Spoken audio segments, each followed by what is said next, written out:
Is Merrick Garland going to prison? We have Congressman Jim Jordan on. We're going to talk to him about that. Dana Loesch joins us about this ugly case out of New York. We will talk about that, what's going on college campuses, education, a hammock story, all that and more coming up on I'm Right.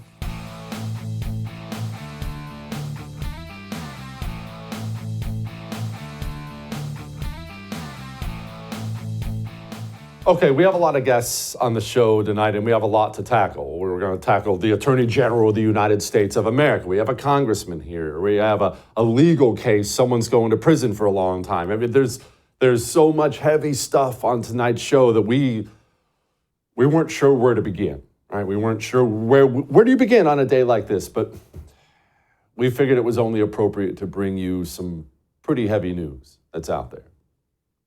Maybe you've seen it in the news, maybe you haven't. I'm going to try not to get choked up here. But Red Lobster's closing over 50 locations. Red Lobster is as American as George Washington and bald eagles. And we're apparently losing our greatest seafood restaurant. For me, personally, this is it's a loss that, it's like losing a family member or a kidney. That's what it feels like today. When I woke up and saw this news, I almost didn't even come into work. You're lucky I'm here tonight. So say a prayer for Red Lobster. We'll do what we can. I'm going to go eat there tonight, try to support them in any way I can. This is hard. Anyway, it's also really hard living in a country that's totally corrupt. The country is it's such a gangster country now. It's completely corrupt. Wrap your mind around this because we're going to get to Jim Jordan in a moment. Joe Biden, special counsel gets appointed to investigate Joe Biden for his various crimes. Special counsel sits down with Joe Biden, records the meetings, and walks away from it saying, he's a freaking criminal, but he's so old. He's just so old.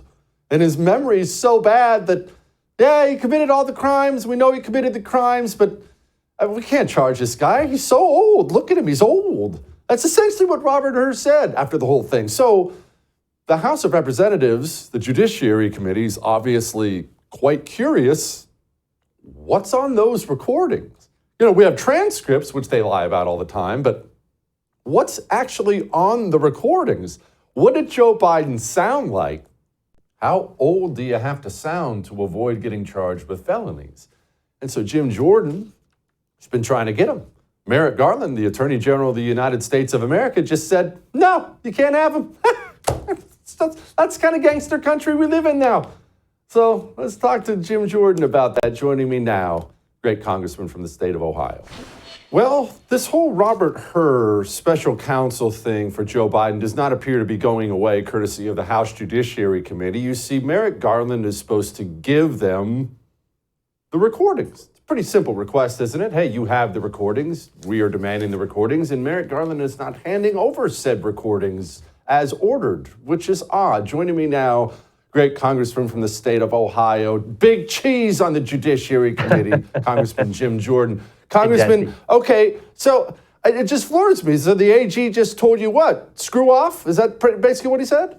Yeah, they're not giving it to us. And understand, the elements of the crime are there. Joe Biden knowingly kept classified information. He knowingly released classified information. They've established the motive. On page, I think, 231 of the report, Special Counsel Hur says, Joe Biden had strong motivations for ignoring classified procedures because he was writing a book for which he got paid $8 million, an $8 million advance. Ooh. So we have motive, $8 million motive. We have the elements of the crime, knowingly kept, knowingly disclosed. But then Robert Hur reaches the conclusion. He says, we're not going to recommend charges because Joe Biden is a forgetful elderly gentleman. Okay, maybe all that's fine. But if you got the elements of the crime, you got an $8 million motive for doing the crime, and you're not going to charge, we'd sort of like to have all the facts that you based your decision upon. So we're asking for the audio tape, not just the audio tape when they interviewed President Biden, but also the audio tape when they interviewed the ghostwriter, the guy who wrote the book, Mr. Zwanitzer. We'd like all that information. Okay. the Attorney General of the United States of America is not the president's personal lawyer unless civics has changed since I was in school, correct? I do have that right. He's not the president's personal attorney? He's not. That you have White House counsel for that. And I'm sure the White House counsel maybe, they're hoping that he won't release it. And who knows if they've talked to him or not? I don't know. But we want the information. Here's the other thing I think is important. We're in the midst of an impeachment inquiry still. So that is even a heightened reason for us to have all the facts, all the evidence. Look, we know people forget things. We all forget things. I forget things. You forget things. That's just human nature. But this was so profound that it became the basis for not charging a crime, not recommending a crime be charged when the elements are there. And as I said, when there's a strong motivation, a strong motive element there as well. So we'd like to know. And then there's the final piece, which is, we know the White House has changed the transcripts, because the argument from the White House is, and from the Justice Department is, oh, you got the transcript, you don't need the audio tape. Well, just a few weeks ago, Joe Biden, given a speech, is reading, and he uses the word pause, which was not in the script that he was supposed to read. We all remember that situation a few weeks back. When the transcript come out, it didn't have Joe Biden saying the word pause. So we already know the transcripts aren't always consistent with the audio version of what actually happened. So we'd like the audio tape so we, the legislative branch who does oversight, can get all the facts and make a decision and see everything. And frankly, the American people should be able to understand this as well as we're heading into the most important election we have, which is for Commander-in-Chief. Yeah, they certainly should. Okay, so where do we go from here, Congressman Merrick Garland? Is he going to prison? What's going on? Well, we have to mark up the contempt resolution. It's actually just like a bill. We have to mark that up on a schedule for Thursday. That'll go through a markup in the committee. Then the Speaker of the House will decide if and when it comes to the floor. You'd have to have a vote on the floor. And then it goes. And of course, you may wind up in court. You never know how these things play out. I don't think Merrick Garland's suddenly going to, charge himself. I don't think that's going to happen. But I don't think he wants contempt either. So let's hope they decide, you know what, let's just give the tape to the legislative body who has a constitutional duty to do oversight, particularly when they're in the midst of an impeachment inquiry. Just give us the information. That's what we're trying to get. Okay, let's move on to a three-letter agency I hate. I actually hate all of them, but the IRS might be chief among them, and you're going after them for doing what now? An IRS agent showed up. This actually happened in our district, the 4th District of Ohio, showed up at a lady's home, knocked on her door, told him, used an alias. And this lady actually thought he was a scam artist, and so did the local police, for goodness sake. So we want to know, hey, Danny Warfall, Commissioner of the IRS, what's happened to this guy who was impersonating someone else, actually threatened the law enforcement? We'd like to know what happened. And understand, this happened, Jesse, a little over a year ago, on the heels of, if you remember the big story, we had Matt Taibbi, one of the authors of the Twitter files, testifying in front of our committee. And in the midst of his testimony, while the Democrats are asking him, by the way, to divulge his sources, a direct attack on the First Amendment, while that's going on, the IRS was knocking on his door.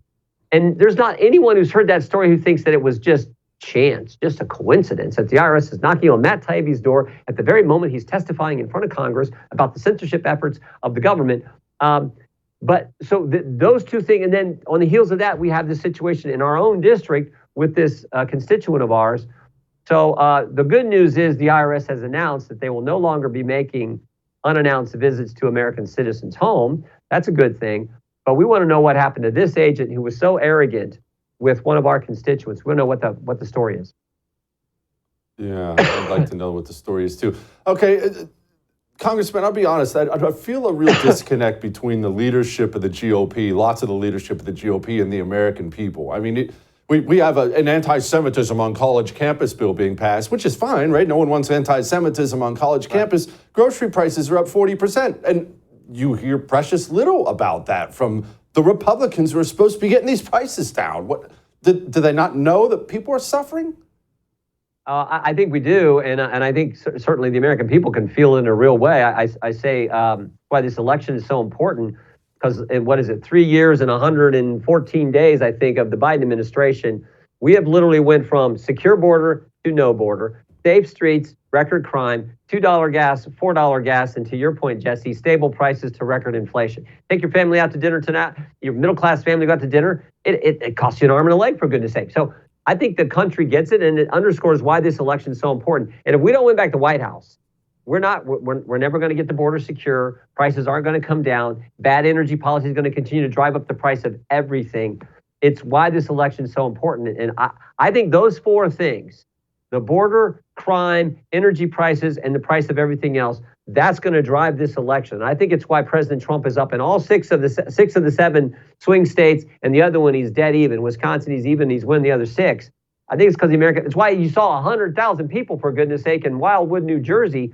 People are fed up with what's going on. We need to talk about it. We need to do all we can, but with the Democrats controlling the Senate and the White House, it's tough to change the policies right now. That's why we need President Trump back in the White House. Congressman, before I let you go, I'm not obviously in favor of government intervention and bailouts of any industry. I hate that. It always ends up bad. At the same time, I can't help but feel like maybe you guys should step in when I wake up and I read the news about Red Lobster possibly facing bankruptcy. We can't just allow an American institution, our highest quality seafood place, to go under, can we? Can't you do something? I don't know if you want the government. I mean, Red Lobster's a great American. I don't think you want the government. I'm kind of with Jesse on I'm with you on this one, Jesse. We probably shouldn't do that. I remember, what was it now, 15 years ago, when it was TARP and the bailouts for the banks and all how this was. I voted against that, and I think we were right about that decision too. So yeah, I'm not a big fan of that kind of stuff either. Well, you were right about that, but I wish you could help Red Lobster out. Either way, Congressman, thank you as always. I appreciate you, sir. All right, look, everyone wants big government for the things they love. I want a Red Lobster bailout. I'm going to keep pressing this issue with every congressman I know. It's what it is. We have a lot more for you. Before we get to that, let's do this. Let's get you a good night's sleep. Look, it's everything. It changes your entire life. Changes your mood, your energy level, just your health, everything. You ever heard of Dream Powder? It's the greatest stuff in the world. It's from Beam. Beam makes it. It's called Dream Powder. They have a couple different flavors, chocolate peanut butter. I have the chocolate cinnamon. What is it? Well, it's all natural. No more garbage, all natural. And you just pour it in a little glass of water or a little cup of milk. That's what I do. Warm up a little cup of milk and mix it up before bed. It's the most delicious cinnamon hot chocolate in the world. And then you just go to sleep.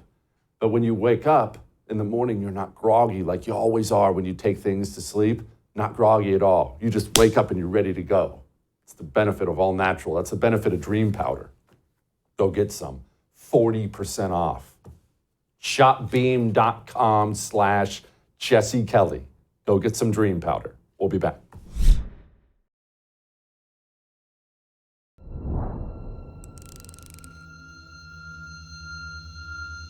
I hate the ATF. I haven't told you about that in a while, but I really, really despise, well, I mean, all government agencies for the most part, but the ATF may be the worst. And this Dexter Taylor story, we talked about it several times on the show, just has me so freaking steamed. ATF, bunch of dirtballs, joining with the New York cops, raided some poor sap's home who was making weapons in his basement. He wasn't even selling them, wasn't even advertising them. And now Dexter Taylor's going to the clink for a decade, it looks like. Dana knows more about the Second Amendment than any person I know on the planet. Joining me now, Dana Loesch, host, of course, of The Dana Show, which you can watch right here on the first, 12 to 3 p.m. Eastern Time. Okay, Dana, you're the Second Amendment expert, certainly much more so than me. Shoot me straight. Did Dexter do anything wrong? Well, I'm not going to shoot you because I'm not a member of the ATF, and not like you, I share your dislike of them. ATF stands for asshats, toolbags, and freaks, as we all know. We can say that because we're not on network TV, so we can get away with that. But no, this case is so infuriating. So let me lay out like the crux of the matter. So in the tradition of our great republic with the Second Amendment began as a privatized thing. I mean, it began as hobbyism. I mean, everybody knows the puckle gun, the Belton gun, rifling, which originated in France and then was adopted by the colonists and then emerged in throughout the United States, first with the Kentucky gun and then so on and so forth. It's always been, hobbyists and people who are curious about how things work that have always advanced the progression and capability of firearms. And this was something that the founders were incredibly aware of at the time, at the writing, the drafting of the Second Amendment, the debates around the Second Amendment, et cetera. So this is how it started, and of course, enshrined as a natural right and affirmed by the Constitution of the United States. And so with that, federal statute, it's like 18 USC 1922 subsections. I think it's O, P, and R. So there's like several different statutes within federal law that protects the personal manufacturer, what the left likes to call ghost guns, because they got to give it a boogeyman term, the personal manufacturer of a firearm. So you are allowed, as a free American, to make a firearm at home. Now, there are two caveats to this. If you're going to sell it, which you can sell it, if you're going to sell it either through an FFL or a private transfer to someone else who is a legal possessor in your state of residence, you have to put a serial number on it. So it has to be serialized. And if you're going to sell it, you got to do that. And of course, if you're going to start making, more than just one and sell them, then you have to go and you have to get your federal firearms license through our favorite agency, Jesse, the ATF. And so that's how all this works. Now, I bring these two things up because, as you know, with Dexter Taylor's case, he is not accused of doing either of these things. And I don't mean to use this term as a pejorative, Jesse, but the guy's a nerd, right? He's a nerd. God love him. He's an engineer. Like, how things work, that's like the most boring show ever on earth. That's probably his favorite show. He loves like engines. He was a programmer. He has an engineer's mind. And he loved figuring out how firearms work, different firearms. He liked building them. He's never even fired all the stuff that he's made. He's never sold anything. He has zero criminal record, completely. No record at all whatsoever. He's never sold anything. The state wasn't even accusing him of selling anything. Now, remember the Bruin decision, which handled all the licensing just a couple of years ago with the quote-unquote ghost guns. That is in conflict with existing federal law, which has been long established, longer than this New York licensing scheme. And New York is saying that you have to get a license, but New York doesn't want to give you a license. So it won't give you a license, so it can force you into the felon category, which is exactly what happened with Dexter Taylor here. So in short, what's going to happen, and I just talked to Vinu Varghese, his attorney, in my second hour of programming today. I mean, obviously, it's going to go through the appeals cycle. Maybe it'll get up before SCOTUS. We have several years to go before we get to the point of knowing how that's going to work out, which means several years, Jesse, of Dexter Taylor sitting in jail for a completely free, innocent activity. And I ask, where are the protesters for him? Where are all the people in the streets for Dexter Taylor, a black man who's being persecuted by the state of New York for his Second Amendment right that he was free to exercise? Golly. Yeah, it's funny. If only he'd been high on fentanyl, they'd be storming the freaking Capitol building. Dana, okay, his lawyer said the judge said this, and I'm not even surprised. I mean, all these scumbag commies think like this. Do not bring the Second Amendment into this courtroom. It doesn't exist here, so you can't argue the Second Amendment. This is New York. Dana, obviously, I get a bunch of pushback when I tell people in blue states to move. But look, move or don't move, you very clearly don't have rights in a lot of these states anymore. None whatsoever. No, you're absolutely right. And it's insane that they were told that they were instructed that by this judge. And here's something fascinating that I did not know until just today. They had switched out the judge that was also going to hear the case and the prosecutor because they didn't want the optic of having a white prosecutor and a white judge send a black conservative to jail because he was exercising his Second Amendment right. So literally in the 11th hour, they changed everything up, and then they went before this very, very far left judge who not only told them in the courtroom that they can't refer to the Second Amendment, which is what this case is entirely based upon, honestly, that they couldn't refer to the Second Amendment. And then she complained, Jesse, because she said that people were criticizing her positions and what she was saying in court online. And she was trying to fabricate or intimate that she was under threat because people were criticizing her. No joke. That's what she did. Honestly, we have these people, like these lofty people in our society, and they're a bunch of teenage girls, Dana. I don't even know how we walk. I don't know, how do we survive this? These judges, like you picture the judge in the robe and you think at least some kind of respectability. They're just a bunch of children, sociology majors or whatever they are. I feel like they lowered the standards. They had to, because I don't know, maybe it was just, the inexperience of youth, but I just thought, these people, if they're your elders and they're in these lofty, very well respected positions, surely they have to know like something about what they're talking about, right? No, they don't. That's what I learned as an adult. They don't. Dana, we're switching gears just because I don't get Dana Loesch that often, and I want to ask you some political questions. Joe Biden, they're not actually going to run him, right, Dana? I mean, they have to bounce him at the convention. I know they can't restart the primary. I know that. But they're never going to roll this turd out there in November, right? Yeah, they are. In fact, they're going to roll this desiccated old turd out into the floor at the convention. That's exactly what's going to happen, Jesse. I think it's too late for anybody else. I think it's too late even for Newsom. They made their bed and they have to lie in it. And I just think about this. We on the right fight because we have too many people to pick from. On the left, who do they have? They have Biden that they're running, Kamala Harris, who's a DEI hire. They have Gavin Newsom, maybe, who took a state that took in $55 billion in tax revenue last year and then spent something like $24 billion amongst 30 different programs throughout the state on the homeless and only succeeded in increasing it by 6% over the last 2 years. Now they have like a $47 billion deficit, and that's considered Democrats' blueprint for the nation. So they have Gavin Newsom. They had Andrew Cuomo until he killed all those old people up in New York, Jesse. So I don't know who they have anymore. They don't have anybody. We have like an overabundance of people on the right that we can run against them for generations. Who are they going to run? Who do they have next? They don't have Bob the Builder, the Secretary of Transportation, the Vice Admiral of the canoe fleet at Camp Wimpy Tonka, that guy, Pete Buttigieg, him. They don't have anybody. No, they don't. They're never going to be able to run Rear Admiral Pete again. There's no way. Anyway, Dana, I'm out of time. You are the best. All right. College campuses are bad places. Somebody has been spending some time with the whole Antifa, Hamas protesters, and we're going to get to her in just a moment. Before we get to her, let's get to you and me and coffee. Is there anything better than coffee? Blackout coffee is the best. Now, it's not just that they have the best quality. They do that too, but they actually share my values, and that's what I love. The big coffee companies hate us. Honestly, I went to a coffee museum one time. Did I ever tell you this? And it was the most commie bunch of garbage you've ever seen in your life. That industry itself hates us, not Blackout Coffee.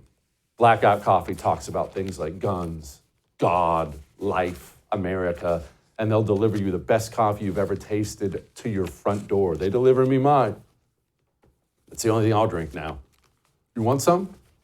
You want a nice discount on it? Big old fat 20% discount on your first order? blackoutcoffee.com/Jesse is how you get your hands on it. Go. We'll be back.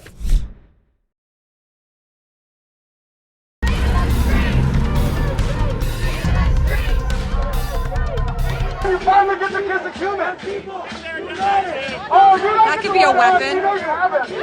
Yo, you don't gotta put that in my face. You don't gotta put that. Yo, get it there. Get it the back. Well, that doesn't look very pleasant. Joining me now, the lady who had to experience all that, Gabby Cuccia. She is a media correspondent with Drano Media. I love me some Rogan. He's awesome. All right, Gabby, first of all, what were you even doing there? That looked dangerous and scary. What was I doing? I was doing what the media fails to do. And when I see a story, I show on up. And that's exactly what my intent was on taking that flight. I'm in Florida now, DC Drano. We are in Florida, and I was enjoying the nice sunshine. I saw that there was an anticipated Antifa Super Bowl is what those at Washington and Seattle called the event that they were anticipating to happen on Sunday evening, in which there was a Israel demonstration that was doing a march up into their church called the Pursuit. And they were anticipating this original route was to go through the Hamas encampment. And I wanted to be there. I wanted to actually see what this looks like. You always see short clips of chaos. I mean, you could consider the short clip of mine to be a little bit of chaos. And I wanted to get the full story, see what the encampment was like. I spent about 4 hours in there. That was 4 hours prior to that, to the moment where the Israel demonstrators came on up to the encampment. And I learned a lot. I saw a lot. The reason behind all of it. What was I doing there? I was being a journalist and showing up. Everyone loves to tweet from afar. I just like to take flights and get there. I dig it. Can you explain, look, just dump it on us. Walk us through these encampments. All I've seen are the daggone videos online. Where are they? Who are these people? Does it smell? Is there beer? What is it like there? It's absolutely wild. So just to walk you through it. So at the University of Washington specifically, they had state troopers, they had Seattle PD, they had Kings County PD, they had campus police there. The campus police there, when I first arrived, it was around 1:30, 2 o'clock. I talked to campus police. I saw that they started putting out barriers. I said, oh, those are mighty fine barriers. Are those from Antifa? And again, I say Antifa because there's the signage of Antifa. You have all the outfits. You got the goggles, you got the knee pads, you got the gloves. Top to bottom, decked out. There's no questioning that Antifa is at these encampments. Now, when I spoke to campus police and I asked about those barriers, they told me that those barriers were supplied by the university. They were instructed to put the barriers to protect this encampment, to protect the encampment, to make sure that no one enters it. Now, as far as I'm concerned, the University of Washington is public property. And then when they had told me this, I had followed up with them with hey, kind of like today where we're going to have a counter protest, or you're just a student trying to get on by, are you going to protect them? They explicitly say, I have audio that I dropped on my Twitter and 2 posts and more audio to come, but they say that they have their hands tied. They are obligated to protect this Hamas encampment and the Hamas pro-Palestinian protesters. First and foremost, not the students, not any other counter protests, to add to that barrier. So the barriers that they had initially about 3 weeks ago were their own Antifa provided ones. And the university did them a solid and gave them those nice new metal barriers on top of the fact that they, as I walked to and from for the Sunday and Monday through the encampment, there were porta potties being installed, and the university also wanted to make sure that they're able to go to the bathroom freely. So you really genuinely can't make it up. Yes, did it stink a little? Did I see a lot of armpit hair? Absolutely. Everyone's dressed the same. You have your pro-Palestinians, then you have your Antifa. Then the tents are incredible. Just stop me anytime you want. I can go on for days, but the campus police also told me, yeah, I showed up the next morning. It was dead quiet. You could hear a pin drop. I'm walking through the encampment. I actually peeked under the tents to see if I could see feet poking out, anyone kind of just a little restless while they're sleeping. There's no one there. Campus police told me that about 50%, at least 50% of those tents are vacant. The people that come in and out, at least 50%, in their words, are not students. They do whatever they do and show on up when it's advantageous for them, when there's a counter protest, whatever it may be. And it's such a darn shame. When I was there, I tried speaking with any student that was willing to. All of them so scared to talk to me. I would say, hey, do you follow DC Drano? They'd get all excited, Jesse, just as you did. And our fans, and they still were like, they didn't want to talk. That could have been like their moment for fun to be like, hey, I was on, Drano, I was on Rogan's page, all scared to death to even comment on the reality of the situation. But you can't be surprised by the University of Washington, because this is the same school that said Black students did not have to take their exams after George Floyd, which is absolutely heinous. You can't make it up. You can't make it up. There's emails that I have on hand that state just that. So incredible, truly. There you have it. At least for now, I'll keep going. But I almost forgot after St. George Floyd died how insane this country went. All right, the mood, I know that's a really weird question to ask, but I am curious about it. Does it feel like just kind of a fun thing that a bunch of idiot college kids are doing? Hey, let's go have a beer and protest for a little while in the encampment. Or did it feel dark? Lots of times these things feel really, really dark. Yeah, I'll say, they were kind of set up for success in the sense of like the weather genuinely was like the first like sunny day that they've had for a long time, all jokes aside. So much of a reason for everyone to kind of be out and seek what was truly going on at this encampment. But you are correct. Yes. So when I was there about 30 minutes prior to the Israel demonstrators making their way up, so it's about 4:30 p.m. when they were approaching the liberated zone, if you want to call it that, shore. It went from pretty happy people like listening to music. I mean, it's nuts. They're selling fruit, they're selling flowers, but capitalism is bad. I don't know, sure. It's a bunch of hippies, truly. And I like the hippie life, but not to that extent. And then as soon as 30 minutes up to them showing on up, the Israel demonstrators, everyone started flooding all of the perimeter, everyone popping out of their tents, making sure that they have numbers written on their forearm. I'll tell you, since I spent so much time there, that these numbers that were written on the forearm, I'd spent the time with them. They didn't know I was part of Drano Media. They befriended me. They asked me, oh, do you have the Northwest Community Bail Fund number? And I was, excuse me? Do you have the number? If you get any escalated law enforcement that you have interaction with, you will, bail will be set at $1,000, of which you will only have to pay 10% of that, which means I only have to pay $100 of a get out of free jail card from the Northwest Community Bail Fund. To go a step further, I know I'm getting ahead of myself, but I really just want to make sure that we're emphasizing this. And I'm going to drop a video this evening, kind of piecing this all together. But when I was given that number, I looked at it and I said, that's not the number for the Northwest Community Bail Fund. I went on the website, I looked at the Contact Us page, I looked at that number, completely different from the number on my arm that those Hamas protesters have. I followed that number. It goes to an individual in Washington State. It makes no sense to me. I called that phone number. That phone number is a personal line, and the voicemail, when you call, because they don't pick up, I called at 11:30 my time. It's 8:30 their time. So if you want to break laws, do it after the fact, because they're not going to answer the phone at 8:30 a.m. But when I got that voicemail, it was just a casual individual that said, bail fund, that's it. So there's something very odd going on. People are paying, they're paying the price for recklessness, and it's fine. And no one cares. You know, but this is the same place. I mean, Washington State in and of itself is absolutely buck wild. I'm very sad to report that you talk about Jay Inslee. He's the worst, truly. I mean, I'm sure people on the left would say that as well. He's absolutely nuts. The gubernatorial race, Bob Ferguson, the attorney general, who, you know, thank him for all the chaos in Washington State. 2 other Bob Fergusons actually joined the race to try and spread out the vote, also registering as Democrats, because no one wanted the real Bob Ferguson to stand up and get the votes. But 24 hours after the fact, I guess it's a state statute in which those that have a similar name to someone that runs for office they're actually not allowed to run for office if they have intent to confuse people of someone with a prominent stature or notoriety or whatever you want to call it, fame, infamous, all that. Very odd. I just learned about that, but it makes sense. Checks out with Washington State. Yeah, it sure does. Gabby, that was awesome. You come back soon. That was awesome. Come back soon. All right.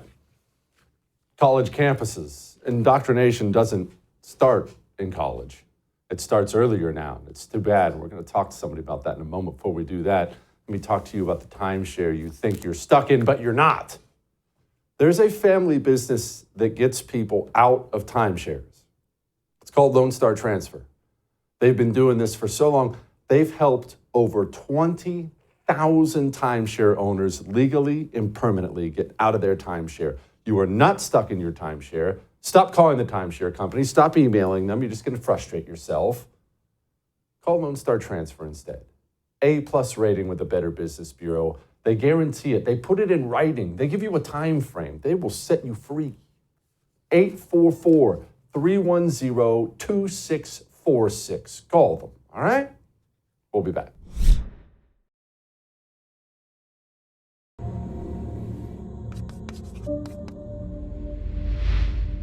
Quoting, the most dangerous person in the world is Randy Weingarten. It's not a close call. If you ask who's the most likely to take this republic down, it would be the teachers' unions and the filth that they are teaching our kids and the fact that they don't know math and reading or writing, end quote. Take down the republic. Randy Weingarten, I know you're effective, but that's something. I mean, I do not understand why they are afraid of knowledge, or why they are afraid of kids critically thinking. Oh, yes. That's Communist John Denver. Mad once again that Corey DeAngelis is busting her up as he has so many times. Joining me now, my friend Corey DeAngelis. He has a book out that I want you to go buy. It's called The Parent Revolution, and that is a revolution going on in this country, and he is on the vanguard of it. Corey, I love that Communist John Denver hates you. It just blesses me to no end.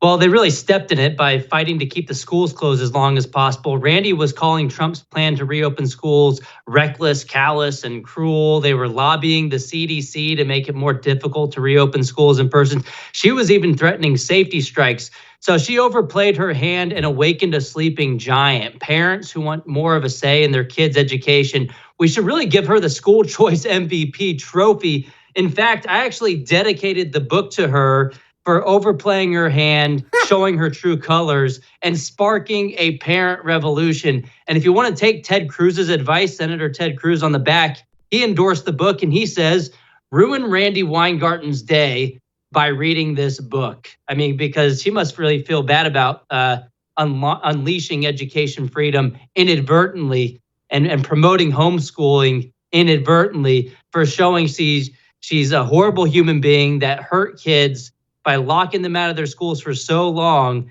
And then when they got back into the schools, she's been fighting nonstop for radical indoctrination in those institutions. Parents want the schools to focus on the basics, not on indoctrination. Corey, I'm glad you brought up the CDC thing because this is not something I have let go, as so many people know. Would you just do me a favor? You are the man who wrote the book on all this. Walk us down memory lane and how that woman, how they acted during COVID when it comes to education, how they stuck their nose in pandemic stuff. What did she do? You must have thought that they were all drama teachers. I mean, the Chicago Teachers Union, one of her local affiliates, actually panned for an interpretive dance video. It was freaking embarrassing. If you thought the math and reading test scores were atrocious in Chicago, you really should feel bad for the kids who want to do extracurriculars like dance, because they did this pathetic, embarrassing video and it was horribly put together too. Their videographers were horrible. But the point is, they did everything they could just to not go back to work, whereas everybody else was going back to work. The private schools were open, the daycares were open, private businesses were open, and you had them deleting tweets saying that the push to reopen schools is rooted in sexism, racism, and misogyny. They threw every leftist buzzword at the wall to see what would stick, just so they could hold children's education hostage to secure ransom payments from the taxpayer. And guess what? They got $190 billion in so-called COVID relief since March of 2020, but their plan quickly backfired because they showed families what was happening in the classroom through remote learning, which, Jesse, we should really just call it remotely learning. There wasn't a lot of learning going on, but families did get to see the radical leftist critical race theory, gender ideology garbage that was being shoved down children's throats in government schools for far too long, and that awakened the parents like we've never seen before, and they're never going to forget that. They're not going to unsee what they saw starting in 2020. And as Vodi Bakum famously said, we cannot continue to send our children to Caesar for their education and be surprised when they come home as Romans. The good news here is parents aren't surprised anymore. They've woken up. They've seen what's going on. We see it every day on social media. Thank goodness for Libs of TikTok for exposing the rot in the government school system. And the best solution is to say, hey, if you're going to label me as a domestic terrorist for showing up at school board meetings, and they did that with the National School Boards Association, they had the FBI actually create a threat tag for parents, specifically for ones protesting at school board meetings. They mobilized the federal government to clamp down on parents because they saw parents as a nuisance.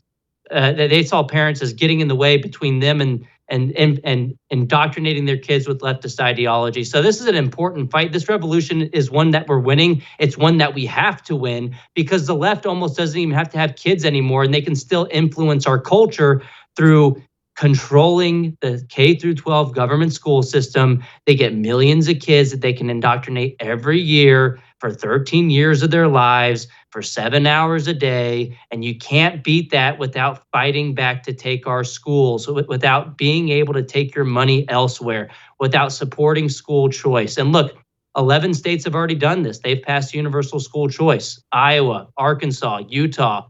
I can go over the rest of them, but there's a bunch. Oklahoma. It's red states that are doing this. They're engaging in friendly competition to empower parents. And that's how we fight back and strike at the root to empower parents. They can become their own interest group that's even more powerful than the teachers' unions because they care about their kids more than anybody else, certainly more than bureaucrats sitting in offices hundreds of miles away.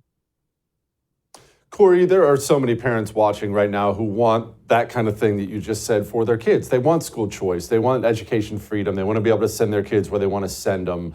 What can a parent do who's watching right now? Because if you don't have, one of these great laws that's been passed, you feel helpless, you're frustrated, you got your kids stuck in some garbage school system. What should the parent watching do if they want change? Make your voices heard. Show up at the school board meeting. If they don't listen to you, run for school board and kick their butts out of office. And if they still don't listen to you and you're in a deep blue area, perhaps you should start calling your legislators and pressuring them as well so that you can take your kids somewhere else to a school that's aligned with your values. You want universal school choice so that you have leverage, so that the school districts and the school boards don't try to just bully and silence you, so that they actually listen to you and look at you as a partner, as a customer. And the last chapter, I also go over some other things that you can do to tweak the system to improve the public schools as well, including aligning the school board elections with the general election. The teachers unions don't want you to have a high voter turnout because they want their special interest to control the outcome. So they do these elections on random times so that they can win. But these same people who are saying Republicans are a threat to democracy and are suppressing votes, they suppress votes when it comes to education issues because their special interest, the teachers unions, can control the outcomes that way. You also just want more of sunlight. It's the best disinfectant. Let's have transparency in the public schools. Imagine the left fighting against that, and they do in some cases. They've actually vetoed bills, Governor Evers in Wisconsin, for example, vetoing transparency bills. And so that should cause the Democrats to lose votes if they do block simple legislation like that in the future. So let's see where the money's going. Look, it's going towards administrative bloat. It's going towards Randy Weingarten, who makes over $500,000 a year. It's not going to the classroom. New York City, leftist crap schools there, they spend $40,000 per student per year. Chicago, $30,000 per student per year. And in Baltimore, they have dozens of schools with 0% proficiency rates. 0 kids in 40% of their high schools in Baltimore can't do math proficiently. 0 kids. It's insane, and it needs to stop. And the best way to do it is to engage in this parent revolution, win some elections, become a political juggernaut, a political force to be reckoned with. And I document a lot of these wins, and it's a blueprint for success for how you can win in your state too. It's even if you don't care about education, if your kids aren't in the public school system, if you don't have any kids, you should still care about this because the left can use the school system to their advantage to change the rest of society and the rest of the policies that you care about too. Math is so overrated anyway. Corey, where can people get this book real quick before I let you go? You can get it anywhere. It's The Parent Revolution. Just Google it. Amazon's an easy place to find it, but you can find it basically anywhere. It's in stores at physical locations as well, Barnes & Nobles, Books A Million, and otherwise. But it's The Parent Revolution. Just Google it. Please order it today. It's out. I'm glad to join you on your show on release day. It's going really well. And as Ted Cruz says on the back, ruin Randy Weingarten's day by reading this book. Well, I support it. Go buy Corey's book. Corey, I appreciate you, my brother. Well done. The Parent Revolution. How about that? All right, we have Lighten the Mood. It involves a hammock. Next.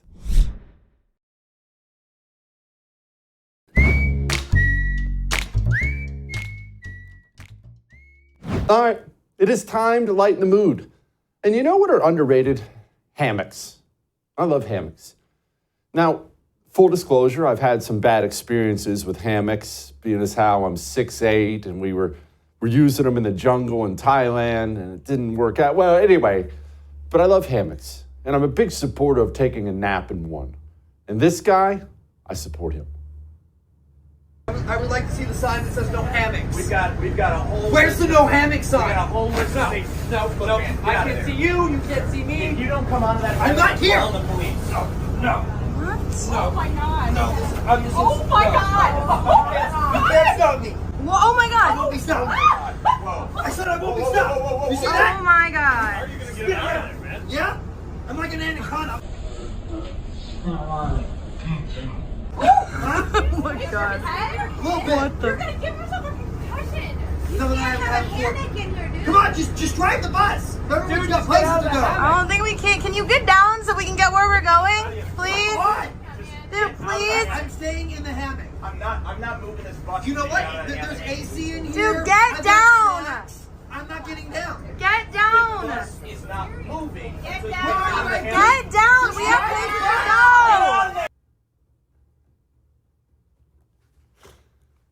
I'll see you tomorrow.